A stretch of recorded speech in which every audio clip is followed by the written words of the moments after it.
Em certa ocasião, Jesus faz a seguinte pergunta a alguns homens que o indagavam sobre a tragédia da vida. Jesus os pergunta: por acaso vocês acham que aqueles 18 homens sobre os quais caiu a torre de Siloé eram mais culpados do que todos os outros moradores de Jerusalém? Eu lhes afirmo que se todos os moradores de Jerusalém não se arrependerem, eles perecerão como pereceram aqueles 18 homens.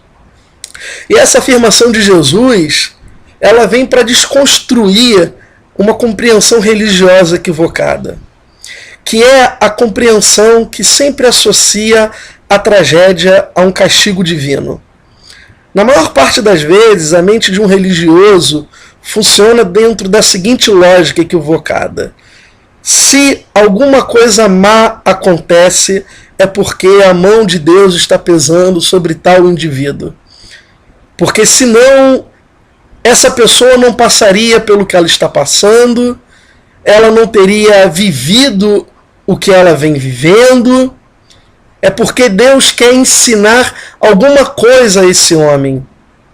E essa é uma compreensão absurdamente equivocada, porque o que Jesus nos ensina é que torre de Siloé cai sobre a cabeça de qualquer um. O que Jesus nos ensina é que o dia mau chega sobre a vida de qualquer um. O que Jesus nos ensina é que desgraça se estabelece na vida de qualquer ser vivente.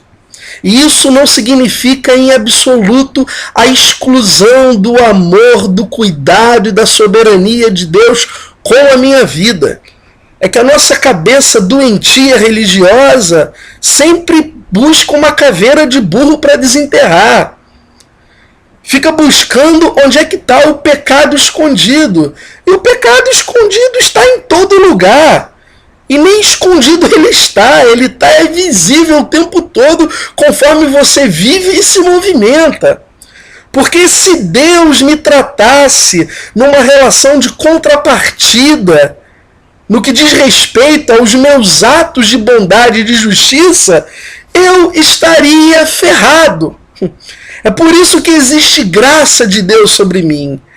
É por isso que a graça significa que Deus me ama para além de qualquer movimento da minha vida em relação a esse amor. É um amor unilateral em relação a mim.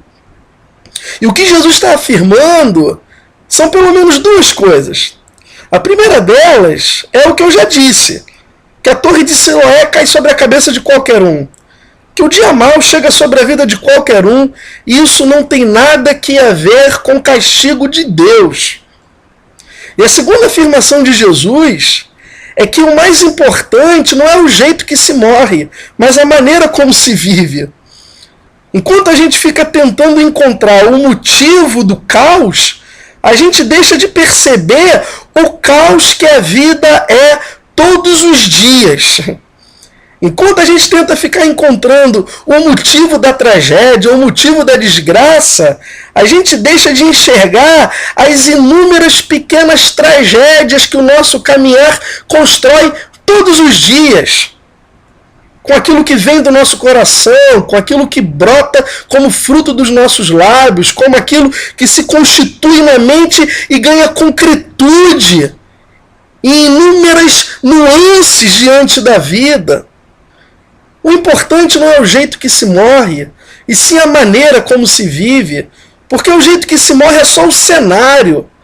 É a maneira que se vive que de fato tem algum significado para Deus. Por isso a afirmação final é: se os moradores de Jerusalém não se arrependerem como aqueles 18 homens da torre de Siloé, todos eles morrerão. Não importa se é com torre na cabeça ou sem torre na cabeça. Mas todos eles perecerão debaixo da maldade que lhes foi a própria vida. Por isso hoje o convite é olhar para o coração e perceber como é que se dá a vida de todos os dias. Olhar para o coração e deixar ser desconstruído toda compreensão, sem lógica, sem nenhum sustento no que diz respeito a essa compreensão de um Deus que me dá pirulito quando eu sou uma criança boa e que me dá um pescoção quando eu sou uma criança má. Não é assim que Deus me trata, não é assim que Deus me ama, não é assim que Deus tem me ensinado a viver nele. Que isso se desconstrua do nosso coração e que o nosso coração aprenda a enxergar a maneira como a vida caminha todos os dias. Essa palavra simples toda a vida que eu quero deixar com você. Que Deus te abençoe. Tchau, tchau.